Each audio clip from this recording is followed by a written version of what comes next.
बड़ा राज्य था, समृद्ध, शांत और हर तरफ रौनक भरी हुई।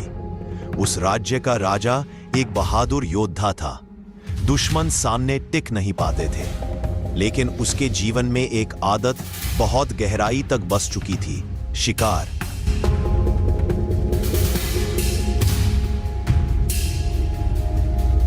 शिकार उसका शौक नहीं, जुनून बन गया था।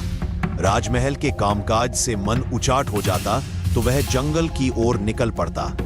एक दिन सुबह सुबह सूरज की पहली किरण भी ठीक से नहीं फैली थी। राजा घोड़े पर सवार हुआ और अपने सेवकों से कहा, आज मुझे अकेले ही जाना है। इस बार जंगल की सबसे भीतरी घाटी तक जाऊंगा। घोड़ा तेजी से भाग रहा था। राजा निशानों की तलाश में पेड़ों के पीछे झांक रहा था। हवा में पत्तों की सरसराहट और पक्षियों की चहचहाहट के बीच वह जंगल में इतना अंदर चला गया कि यह भी याद नहीं रहा किस ओर से आया था। दिन चढ़ चुका था। राजा प्यास से बेहाल था और उसका घोड़ा थककर हांफने लगा। चारों तरफ सिर्फ घना जंगल। राजा बोला, हे ईश्वर, अब क्या होगा? ना पानी ना रास्ता।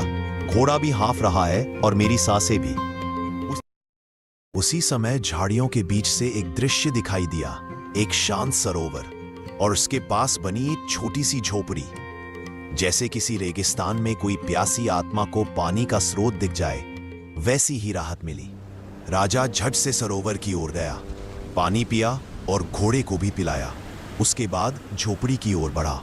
वहां एक संत बैठे थे, सादा वस्त्र, चेहरे पर तेज और आंखें बंद। राजा ने विनम्रता से प्रणाम किया और वहीं जमीन पर बैठ गया। कुछ देर शांति रही। फिर राजा ने कहा, महाराज, आप इस घने जंगल में अकेले? संत ने मुस्कुराकर कहा, सच्चे संत भीड़ में नहीं मिलते बेटा, घने जंगल में ही आत्मा की पुकार सुनी जाती है। राजा थोड़ी देर चुप रहा, फिर बोला, मैं शिकार करते हुए यहां भटक गया, रास्ता भी भूल गया, प्यास से बेहाल हो गया था। आपकी झोपड़ी और ये सरोवर देखकर जान में जान आई। संत की आंखें खुली। उन्होंने गहराई से राजा की ओर देखा। राजा को अचानक कुछ अजीब लगा, मानो कोई उसे पहचान रहा हो, आत्मा तक झांक रहा हो। राजा की नजर अब संत के पास बंधे 3 कुत्तों पर पड़ी। तीनों शांत, लेकिन कुछ तो विशेष था उनमें। राजा ने धीरे से पूछा, महाराज, ये कुत्ते कुछ अलग से लग रहे हैं, क्या कोई विशेष बात है?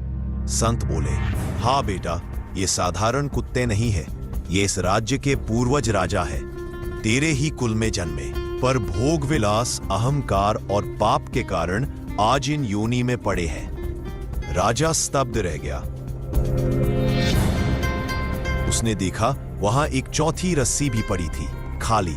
उसने डरते हुए पूछा, और ये चौथी रस्सी किसके लिए है?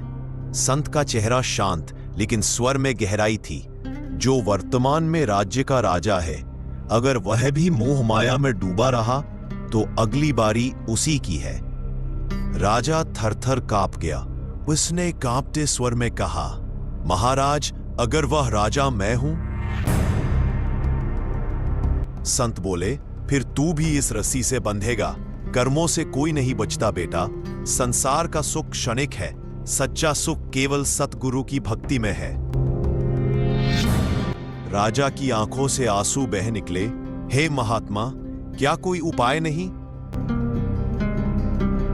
संत बोले, उपाय है। सच्चे संत से नाम दीक्षा लो, गुरु मंत्र ग्रहण करो, सत्संग सुनो और पूर्ण संत से जुड़कर परमात्मा की भक्ति करो। राजा ने कहा, हे प्रभु, मुझे अपनाइए, मैं सब कुछ छोड़ने को तैयार हूं। संत बोले, अभी नहीं बेटा, पहले अपने कर्तव्यों को पूरा कर, मोह छोड़ और फिर लौटा। राजा महल लौटा।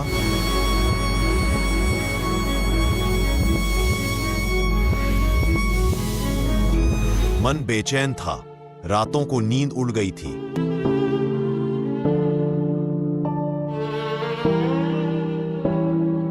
रानियों को सब बताया। उन्होंने कहा, नहीं, ये कैसे हो सकता है? आप राजपाट छोड़ देंगे? राजा चुप था।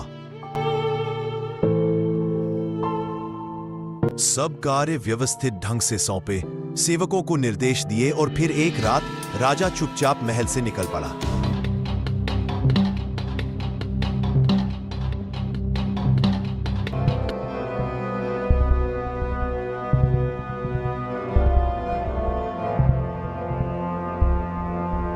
फिर से वही जंगल, वही झोपड़ी, वही संत। राजा ने संत के चरणों में गिरकर कहा, हे महात्मा, अब मैं तैयार हूं।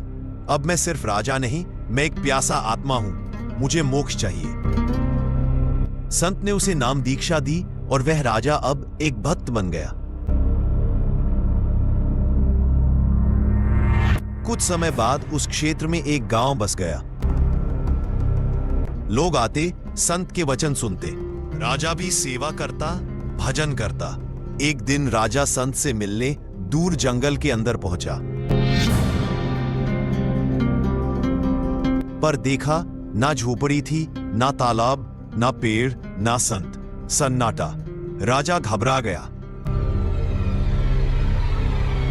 हे प्रभु, ये सब कहा गया? मैं तो मार्गदर्शन लेने आया था।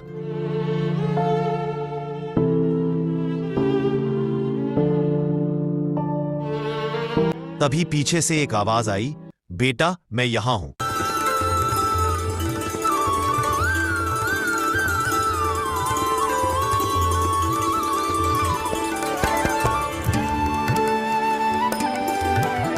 राजा ने पीछे देखा, वही स्वरूप, वही तेज, वही संत, परंतु अब वो कोई साधु नहीं, वो साक्षात परमात्मा थे।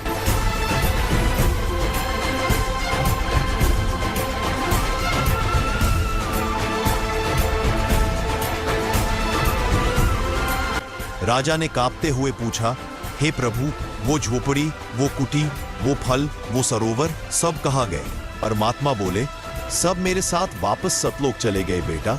मैं जहां चाहता हूं वही प्रकट करता हूं। तू पूर्व जन्म में भी मेरी शरण में था, इसीलिए आज फिर तुझसे मिला। राजा की आंखों से अश्रु बह निकले। हे प्रभु, अब मैं जान गया हूं कि आप ही वो पूर्ण परमात्मा हैं। परमात्मा ने कहा, अब तू भी मेरे संदेश को जन जन तक पहुंचा। राजा अब साधक बन चुका था। उसने छोटी सी झोपड़ी बनाई और संत से नाम दीक्षा लेकर सच्ची भक्ति में लीन हो गया। ये सिर्फ एक कहानी नहीं, ये उस हर व्यक्ति की कहानी है जो भोगों से थक चुका है और शांति की तलाश में है। मुक्ति का मार्ग केवल एक है, सच्चे सद्गुरु से नाम दीक्षा लेकर भक्ति करना। आज पूरे विश्व में अगर कोई एकमात्र पूर्ण संत है जो हमें इस अज्ञान से ज्ञान की ओर ले जा सकते हैं, जी आइए हम भी उनसे जुड़े, नाम दीक्षा लें और अपने जीवन को सफल बनाएं। साथ साहिब